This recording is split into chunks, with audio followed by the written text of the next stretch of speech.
Buying level fair value निकालने के समय निकाले, राइट। उस समय आपने ऑलरेडी फेयर वैल्यूएशन निकालने की कोशिश की थी कि भी कोई भी कंपनी कब सस्ती हो, कोई भी कंपनी मुझे कब लेनी चाहिए, राइट। तो अब तक आप लोग इतना समझ चुके होंगे दोस्तों कि कंपनियों में आपने करेक्शन हो या रैली ये कब आती है। दोस्तों यहां पे कोविड के बाद से जो हमने रैली देखी, ये था हाई जीडीपी ग्रोथ का हमारा दौर। आपकी कंपनियों के सेल्स प्रॉफिट्स बहुत अच्छे बढ़ रहे थे, जिसके कारण उनके वैल्यूएशन भी बढ़ रहे थे, राइट। तो हमेशा सेल्स प्रॉफिट वैल्यूएशन सब साथ में चलते हैं। अब अक्टूबर महीने से हमने देखा कि इन्फ्लेशन यानी कि महंगाई अपना फन बताने लगी। जैसे दोस्तों महंगाई बढ़ने लगी, ये चीज क्लियर थी कि आपकी कंपनी के सेल्स जरूर बढ़ेंगे पर प्रॉफिट नहीं बढ़ेंगे। दोस्तों प्रीवियस ईयर हमने देखा था कि सेल्स 25% से बढ़े थे और आपके प्रॉफिट पोस्ट कोविड 35% से बढ़े थे। तो वैल्यूएशन भी आपको 35 के मिल रहे थे, फुल तेजी आप लोग देख रहे थे। जैसे इन्फ्लेशन आया, आपके बाजार ने करेक्शन दिलाया, क्योंकि इन्वेस्टर जानते हैं कि जब इन्फ्लेशन आता है आपके प्रॉफिट टूटते हैं। दोस्तों हमने देखा कि सेल्स हमारे पिछले साल अगेन 22% से बढ़े, पर प्रॉफिट हमारे पिछले साल की तरह 35% से नहीं बढ़े। लास्ट ईयर हमारे प्रॉफिट दोस्तों 6% से बढ़े। So this is the effect of inflation. दोस्तों अब जबकि ये तय था कि आपको इस साल कम प्रॉफिट आएंगे, आपका बाजार जब ग्रोथ अच्छा था तो वो बढ़िया वैल्यूएशंस पे थे। अब जब ग्रोथ हल्का हो चुका था पिछले साल इन्फ्लेशन की वजह से, तो आपके वैल्यूएशन भी डाउन आ गए। 19-20 का पी आ गया कि नहीं दोस्तों, राइट। तो हमेशा ये चीज ध्यान में रखे कि बाजार में रैली करेक्शन ये सब आते जाएंगे, पर हर एक चीज के पीछे कारण होता है दोस्तों। अगर हम कारणों को एडवांस में समझेंगे तो हम प्रॉपर वे में काम कर पाएंगे, और जब ऐसे करेक्शन आएंगे तो हम घबराएंगे नहीं दोस्तों। ऐसे कारणों के समय हम विश्लेषण कर पाएंगे कि ये जो करेक्शन है ये कितना लंबा टिक सकता है, ये कितना डेप्थ है, कितना टूट सकता है।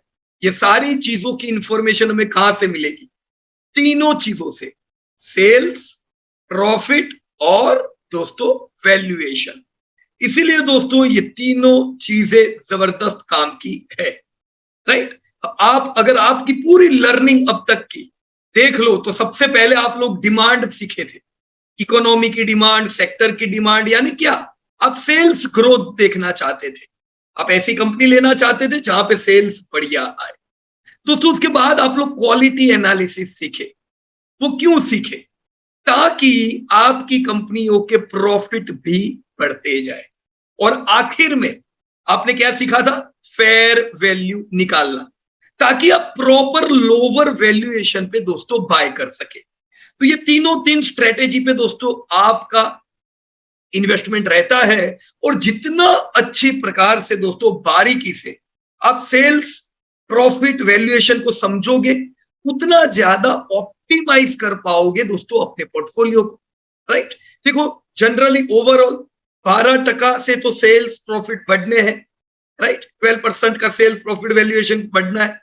लेकिन अगर आप ऑप्टिमाइज करोगे, अब ऐसे समय पे जब करेक्शन रहता है और उम्मीद हो आने वाले समय में बढ़ने की, दोस्तों आप अगर वैल्यू बाइंग करते हो तो आपका ये ऑटोमेटिकली दोस्तों पोर्टफोलियो ऑप्टिमाइज होता है। एक लेवल पे जब आप प्रॉफिट बुकिंग करते हो आपका पोर्टफोलियो ऑप्टिमाइज होता है। तो दोनों चीजें दोस्तों जरूरी है, राइट। दोनों चीजें, अगर प्रॉपर समय पे माल लेना जरूरी है, राइट, तो थोड़ा बहुत प्रॉफिट बुकिंग भी जरूरी होता है दोस्तों, ताकि ये करेक्शन में जब सब सस्ता मिले दोस्तों आपके पास कैश रहे, राइट। हमें कैश रिच रहना है ताकि गिरावट में हम माल ले सके, ऑल राइट।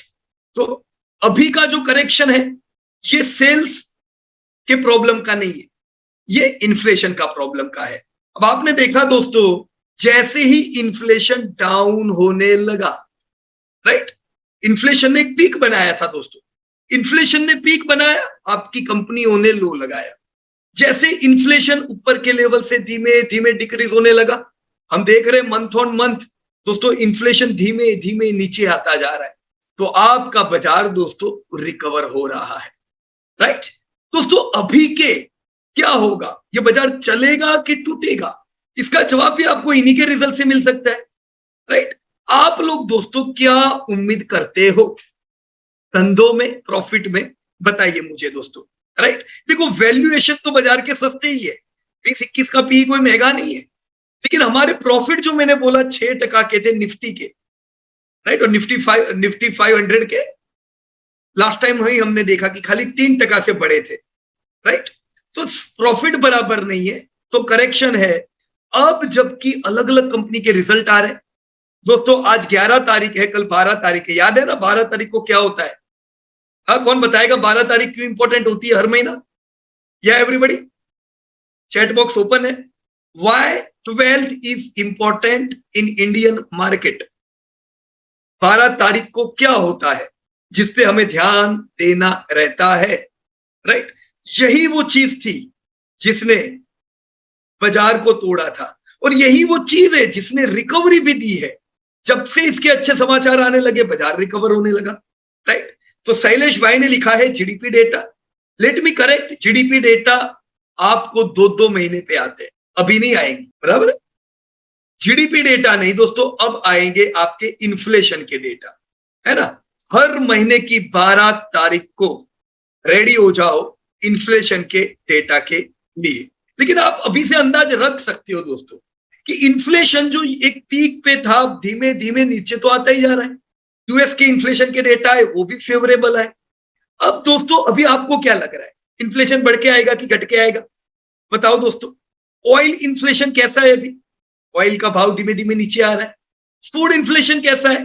देखो कितने महंगे हो गए थे vegetables, oil, right, edible oil, ये सारी चीजें, कुकिंग गैस, सब चीज बढ़ चुका था, और उसने आपकी कंपनियों के प्रॉफिट तोड़े। आईआरसीटीसी के अच्छे धंधे के बावजूद प्रॉफिट गिर के आए, करेक्शन में है।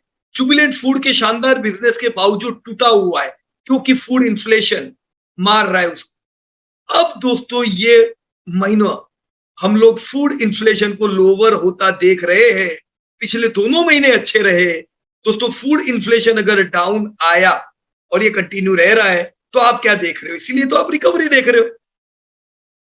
कुछ और अपडेट हुए, जैसे मैं आपको 5 दिन पहले की बात बताऊं, मिनिस्ट्री ने सारी एडिबल ऑयल कंपनी को पत्र लिखा, लेटर लिखा उन लोगों को, भाई जो भी रॉ मटेरियल है तुम्हारा एडिबल ऑयल का, सीड, उनके सबके दाम घटे हुए हैं।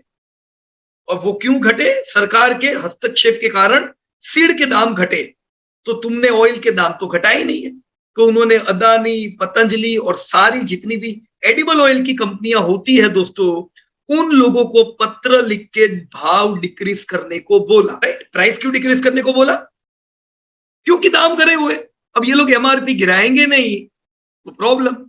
तो क्या हुआ? पत्र देख के आपने देखा होगा कि आपके एडिबल ऑयल के भी दाम नीचे आ रहे हैं, राइट। तो अगर गैस के दाम नीचे, ऑयल के, means food inflation, commodity inflation, ये सब नीचे आ रहा है, तो मंथ ऑन मंथ आप देख रहे हो इन्फ्लेशन नीचे, तो बाजार कैसे नीचे रह सकता है? दोस्तों बाजार को तो रिकवर होना है। क्यों? क्योंकि सेल्स में कोई प्रॉब्लम नहीं था, प्रॉफिट में प्रॉब्लम था, इसका भी सॉल्यूशन आ रहा है। दोस्तों अभी जितनी भी कंपनियों के नतीजे आए, अभी हम कुछ कंपनियां डिस्कस करेंगे दोस्तों। ज्यादातर कंपनियां पिछले साल उनके प्रॉफिट गिरे हुए थे, याद है ना। अल्ट्राटेक 21% का धंधा पर प्रॉफिट नेगेटिव, ज्यादातर कंपनियां, राइट। आपकी सुप्रीम इंडस्ट्री, प्लास्टिक पाइप की कंपनी, सेल्स एकदम मस्त बढ़े हुए पर profit negative. So most of your companies were affected with inflation, and now if inflation is down, ये मेरा डायलॉग मैं पहले आपको कहता था जब प्रॉफिट गिरते थे, याद रखना हम क्या कहते थे कि आज जैसे आपके प्रॉफिट 25-25% से टूट के आ रहे, इन्फ्लेशन को डिक्रीज होने दो, आप अगले साल प्रॉफिटों को 25-30% से बढ़ते देखो। जी हाँ दोस्तों, वो समय आ चुका है और आपने कंपनियों के रिजल्ट में इसकी कुछ झलक देखी। अभी तो 3 ही महीने बीते हैं इन्फ्लेशन डाउन हुए, पर आपने कुछ झलक देखी। ये पूरा साल उम्मीद है दोस्तों इन्फ्लेशन डाउन रहेगा, और इन्फ्लेशन डाउन रहेगा तो आपके प्रॉफिट अच्छे सुधरने वाले नहीं है, उड़ने वाले हैं। प्रॉफिट सुधरे, बाजार आपका positive. So don't watch market कि भी मैं इसका कौन सा लेवल निकालूं। ये सब लेवल बदलेंगे जब फंडामेंटल बदलते हैं। फंडा ये मस्त तेजी थी, किसने मारा बाजार को? Fundamental. In the similar way बाजार करेक्शन में है 18 महीने से, अब रिकवरी अच्छी क्यों आ रही है? Again your improvement in fundamentals, right? तो दिस इज द वे दोस्तों। लास्ट टाइम आप लोगों ने पिछले हफ्ते जो सीखा वो बाइंग लेवल। अब दोस्तों बाइंग लेवल की जब हम बात करते हैं, जैसे मैंने यहां पे कि आपका निफ्टी कर दिया दोस्तों, जब ये बाजार गिर रहा था, जस्ट इमेजिन ये 2008 का माहौल, आपके बाजार को किसने कैच किया? 2008। देखो नॉर्मल करेक्शन तो आते हैं, राइट? जनरली आप जब मेमा देखते हो तो आपके लिए कौन से मेमा होते हैं देखने लायक? 50 मेमा, 100 मेमा और 200 मेमा तो है ही नहीं। पर ये सारे दोस्तों आपके सपोर्ट होते हैं। जब तेजी होती है, सेल्स बढ़ रहे हैं, प्रॉफिट बढ़ रहे हैं, तो मेमा आते हैं क्या? अब देखो 2004 में मेमा आया 50 मेमा, फिर कभी बाइंग लेवल पे आया ही नहीं। बाजार सस्ता हुआ ही नहीं। क्यों नहीं? जब ग्रोथ बढ़िया तो वैल्यूएशन हाई, जैसे ही ग्रोथ नीचे आता है वैल्यूएशन भी टबाक से नीचे आ जाते हैं। ऑलराइट, सो आपका बाजार यहां पे क्यों 50 मेमा आया था? क्योंकि ये समय पे जीडीपी ग्रोथ नेगेटिव हो गया था। और मेरी इस बात को हमेशा याद रखिएगा दोस्तों कि प्रॉफिट गिरेंगे तो करेक्शन आता है बाजार में। करेक्शन यानी नॉर्मल सा करेक्शन होता है, लेकिन जब सेल्स गिरते हैं तो करेक्शन नहीं आता है, फॉल आता है बाजार में। क्या आता है दोस्तों? फॉल। गिरावट यानी कि फॉल और करेक्शन में बड़ा डिफरेंस है। करेक्शन में बाजार साइडवेज हो जाता है तो ये कोई चिंता की बात नहीं होती, पर फॉल में बाजार साइडवेज नहीं होता है, सीधा धवाम से नीचे आता है, right? So falls are dangerous. ये फॉल तब तक रहते हैं जब तक जीडीपी ग्रोथ सुधरता नहीं है। जैसे ही ग्रोथ आता है आपका बाजार भी करेक्शन से, गिरावट से चेंज हो जाता है। तो एनी पॉइंट ऑफ टाइम मुझे क्या करना है दोस्तों? मुझे इकोनॉमिक इंडिकेटर ट्रैक रेगुलर करने हैं, तो मैं एडवांस में समझ सकता हूं कि मुझे क्या करना है, राइट फ्रेंड्स? अब आपने अगर यहां पे 50 मेमा पे लिया, कोई दिक्कत की बात नहीं है। उससे भी ज्यादा टूटा, ये तो 100 मेमा आ गया, राइट? अब ये कहना आसान है, अरे यार ये तो 50 के नीचे 100 सपोर्ट लिया ना। लेकिन दोस्तों जब आपका निफ्टी 3,500 से गिर के 2,000 आता है तो यहां पे जबरदस्त डैमेज होता है। लगता है इतना छोटा फॉल है, पर ये छोटे फॉल में अच्छे अच्छों के हथियार निकल जाते हैं। और ज्यादातर लोग ऐसे ही समय दोस्तों बाजार से बाहर निकल जाते हैं। उनको लगता है बाजार कभी रुकेगा नहीं और ये गिरता जाएगा। तो लोगों की नैया किधर डूबती है? जिधर पानी कम होता है। लेने के समय पे ही वो लोग बेचते हैं जनरली, क्योंकि ये लोग रोज भाव ट्रैक कर रहे हैं, राइट? तो एक आपका होता है दोस्तों बाइंग लेवल। 50 मेमा पे नहीं लगी ब्रेक, कोई बात नहीं। 100 मेमा पे इसने ब्रेक लगा दी, क्लोजिंग आपका ऊपर आ गया, ग्रेट। बाजार ने रिकवरी दी। अब फंडामेंटल्स, ये रिकवरी कितनी आएगी ये दोस्तों जनरली हम क्या कहते हैं पता है? इतनी। अब ये डायलॉग है, नॉर्मल डायलॉग। ये टेक्निकल इंडिकेटर है कि भाई जहां से टूटा हाईएस्ट क्लोज टारगेट रखो ना आप, इतना तो बाजार को आना है, राइट? पर ऐसा कोई जरूरी नहीं है, दिस इज नॉट रूल दोस्तों। ये अगर आप ऐसी कंपनी में हो जिसके सेल्स प्रॉफिट नहीं बढ़ रहे तो थोड़ी ना रिकवर होगा। रिकवरी वहां आती है जहां पे सेल्स और प्रॉफिट में रिकवरी आती है। ये कितना तेज चलेगा अगेन किस पे डिपेंड है? कितना तेज ग्रोथ आता है दोस्तों। इसीलिए डिमांडिंग सेक्टर जहां पे धंधे आए, क्वालिटी कंपनी जिनके प्रॉफिट फटाफट बढ़े, ऐसी जगह पे रिकवरी दोस्तों फास्ट आती है। Alright, here what you saw, बाजार ने आपकी रिकवरी दी अगेन यहां से, वहीं देखो लाइफ टाइम हाई क्लोजिंग से गिरा। तो हम जनरली कहते हैं कि इधर 5% प्रॉफिट बुक करने का, ताकि थोड़ा कैश आए आपके पास, तो भी तो 50 मेमा पे ले पाओ, राइट? तो योर मेमास definitely are good buying levels, right. अब 50 मेमा से सपोर्ट लेते लेते फिर दोस्तों इसने यहां पे ब्रेकआउट दिया। दोस्तों ये ब्रेकआउट तभी आया होगा जब इंडियन मार्केट अपने पुराने 2008 के लाइफ टाइम हाई सेल्स और लाइफ टाइम हाई प्रॉफिट लगाने में सक्षम हुए होंगे, राइट। एक समय पे दोस्तों ये लेवल महंगा लगता था। मुझे अभी भी याद है, बहुत से जब रिसर्च देखते थे तो लोग कहते थे अभी बाजार जबरदस्त टूटने वाला है। मैं बता दूं यहां पे लोग बाजार के टूटने की वेट कर रहे थे और बहुत लोग अपना पोर्टफोलियो माल बेच के बैठे थे। अरे बाजार तो इसके ऊपर जाता नहीं है, गिरेगा मैं नीचे ले लूंगा। लेकिन दोस्तों बाजार ने दिया ब्रेकआउट। सो जिन्होंने चार्ट देखे खाली, जिन्होंने फंडामेंटल पे बिल्कुल ध्यान नहीं दिए, वो सब लोग हो गए यहाँ पे ट्रैप। पर अगर आप जानते हो आपकी कंपनियों के, आपके देश के सेल्स प्रॉफिट ग्रो कर रहे हैं दोस्तों, कौन रोक सकता है आपकी कंपनियों को। You so a very good rally from 6000 again. ये जब कोई भी फॉल आता है, आप अगर फॉल में लेते हो, हमारा डायलॉग क्या है, बाय ड्यूरिंग फॉल। अगर आप फॉल में रहते हो आपको कुछ समय तक गिरावट देखनी पड़ती है, राइट। मेमास पे बाइंग थोड़ा करने का, एग्रेसिव बाइंग किधर करने का दोस्तों, this is band of the trend.